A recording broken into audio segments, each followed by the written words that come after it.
Hi guys, I'm back. And today we're going to talk about my favorite books from February of 2015. I read at least 10 books in this past month because I've read 20 books total this year already, and it's only 2 months into the year. The book I read most recently, I actually finished this at the beginning of March, so I guess it's not really a February book, but it's Grasshopper Jungle by Andrew Smith. Now, this book is basically like a mix between Youth and Revolt and Fooly Cooly. That's like the only way I can possibly describe it. I mean, it's a crazy, crazy book. It starts off as kind of like your normal kind of teen book story where this dude is sort of, I don't know, he doesn't know what to do, and he loves his girlfriend, but he's like in love with his best friend at the same time, and he doesn't really know if he's like gay or not or what.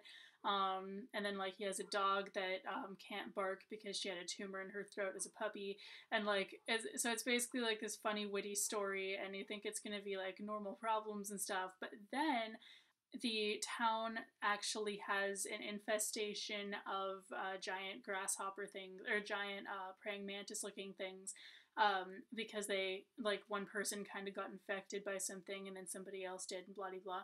It keeps just saying that these bugs only like to do two things. So they run around eating people, they kind of start eating each other, and there's only one female out of them, and so they all just kind of mate with her, so then she lays a shit ton of eggs. Like, basically the main character and his friends are like the only ones who really know what's going on and all of that stuff, and so they wind up like fighting these things off towards the end. And then I won't give away anything, but you know, there's kind of a twist ending and it's really crazy. This month I also read the 3 books of the Chronicles of Kazaam series that are out right now. I don't have them to show you, but The Last Dragonslayer is the first one, The Song of the Quarkbeast is the second one, and the Eye of Zoltar is the third one. And there will be more in the series. It's not just a trilogy, it's not stopping there, but they're not out yet, I guess. Well, I talked about The Last Dragonslayer in an earlier video, where it's about a girl named Jennifer Strange, and she finds out that she's the last Dragonslayer and she has to kill the dragon, but she doesn't even want to kill the dragon, but it's prophesized that the dragon will die by the hand of a Dragonslayer by this time on this day. And, but she doesn't, you kind of wonder throughout the whole book, like, what's gonna happen to make her have to kill the dragon by then? Like, that doesn't make any sense. So that's the first book. The second one, well, her pet Quarkbeast actually dies at the end of the first book, and I love the Quarkbeast. The Quarkbeast is like the best part of the series, I swear. Like, it's not really described in great detail, like on purpose, to make you kind of figure it out for yourself. Like, it's described as, like, her particular Quarkbeast has one white foot randomly. You know that it's scaly and kind of reptilian. It looks like more frightening than the most frightening thing you can think of. But that's really the most description we get. And we know that it says quark. So it says quark, that's the noise it makes, and it's inserted into the dialogue. So it'll be like, blah blah blah said blah blah, Quark said the Quarkbeast. So it's just awesome. But basically, though, the second book, the Quarkbeast kind of comes back. It's the Quarkbeast that actually appears is the one that Quarkbeast divided from. So it's pretty weird. Like, Quarkbeasts kind of reproduce by getting divided.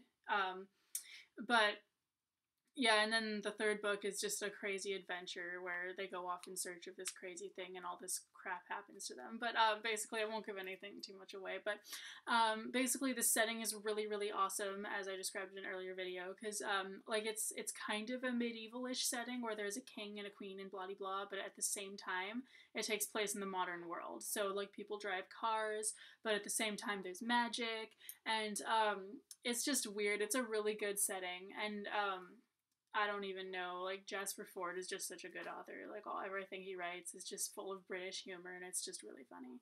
Another really awesome book I read this month is The Tyrant's Daughter. It's fictional, but it's kind of based in truth, sort of, but not really. It's about a girl who is from just some Middle Eastern country. It's not specified what country, or it's because it's not supposed to be any particular country in particular, because it's not based in truth. She was a princess in her country, And her father was the leader, was the king, but he is killed in a coup, and then his whole family basically has to escape to the United States. And so she, the main character, and her little brother and her mom are now in the United States all of a sudden, having to like live as normal people basically. And you know, she was constantly under the delusion that like her father was this great leader and did all this stuff, but then like in the US making friends with like people and classmates and stuff like that, she learns a different story, kind of, that her father was a dictator. Even though it's not based in truth, it almost makes you feel like it is.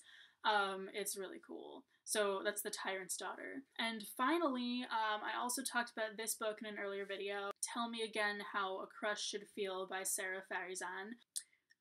It's about an Iranian American girl, like me, who basically is gay and doesn't want to tell her parents and all this stuff, and all this craziness happens, and there's a lot of twists in that story too.